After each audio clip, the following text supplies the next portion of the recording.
mpenzi mtazamaji wetu ndani ya Mzee Yakobo Sport. Tuendelee kuangazia tetesi za usajili zinazoendelea kujili huko Ulaya. Karibu sana uweze kusubscribe channel yetu kwa kubonyeza alama iliyoandikwa neno subscribe. Lakini pia kwa upande wa TikTok unaweza ukatufollow kwa kubonyeza alama ya jumlisha au neno follow. Moja kwa moja tuanze na kule Liverpool. Mara baada ya mshambuliaji wao Mohamed Salah kutangaza kwamba msimu wake wa mwisho na ataweza kutimka, tayari vilabu kadhaa vimeanza kuangazia namna ya kumnasa, kwa sababu atakuwa mchezaji huru, hivyo watu mnasa kwa fedha yoyote.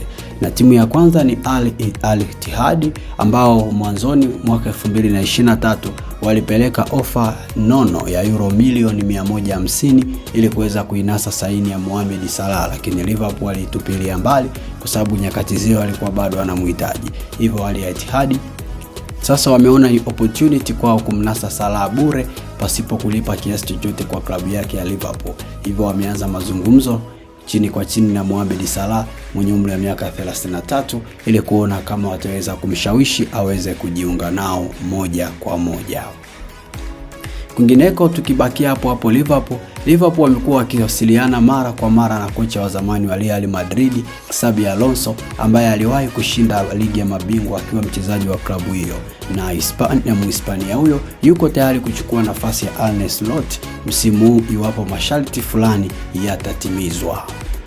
Tukitalia tena hapo Liverpool, klabu hiyo ya Liverpool pia wamehusishwa na winga wa Ufaransa Michael Olise kama mrithi wa Mohamed Salah. Mwanzoni walikuwa wanamwangazia Diomande, lakini kwa sasa macho yao wameyapeleka kwa Michael Olise ambaye amekuwa na takwimu bora sana uwanjani kule Bayern Munich, lakini upande wa wao wenyewe Bayern Munich katika mkataba wao alionao na Olise unaonekana utatamatika mwaka 2029, ila pia hawana kipengele cha kumuuza. Hivyo itawachukua Liverpool wakati mgumu kuishawishi Bayern na kumshawishi Olise mwenyewe ili kuona kama watakuwa na uwezo wa kuipata saini yake. Tukihamia kwa Manchester United, klabu ya Manchester United wanafuatilia winga wa RB Leipzig wana raia wa Ivory Coast yani Diomande mwenye umri wa miaka 19. Pia wanamfuatilia beki wa Newcastle United na England Lewis Hall mwenye umri wa miaka 21 pamoja na mshambuliaji wa Everton na Senegal Iliman Ndiaye mwenye umri wa miaka 26. Wachezaji wote hawa Manchester United na ripoti kuwahitaji na kuendelea kuangalia uwezekano wa kuwashawishi ili waweze kujiunga nao. Tukienda paka kule Barcelona kwa mshambuliaji wa Manchester United Marcus Rashford, klabu yake inayomiliki Manchester United wamesema kwamba iwapo klabu hiyo ya Barcelona watashindwa kulipa euro milioni 26 ili kuinasa saini yake katika mkataba wa kudumu, wataangazia timu nyingine ya kumuuza. Hawataendelea kufanya Rashford asalie kwenye timu hiyo kwa mkopo. Wao lengo lao ni kumuuza kwa sababu wanataka kukusanya fedha ili waweze kununua wachezaji wengine. Kwingineko, klabu ya Barcelona wanamtaka beki wa Inter Milan Alessandro Bastoni, lakini wanaweza kupata ushindani kutoka kwa Liverpool ambao na wao pia kwa muda mrefu wamekuwa wakimfuatilia Bastoni ili waweze kupata mchezaji atakayeweza kuziba pengo la namba 2. Hivyo patakuwa na ushindani kati ya Barcelona na Liverpool kwenye kuinasa saini ya Bastoni.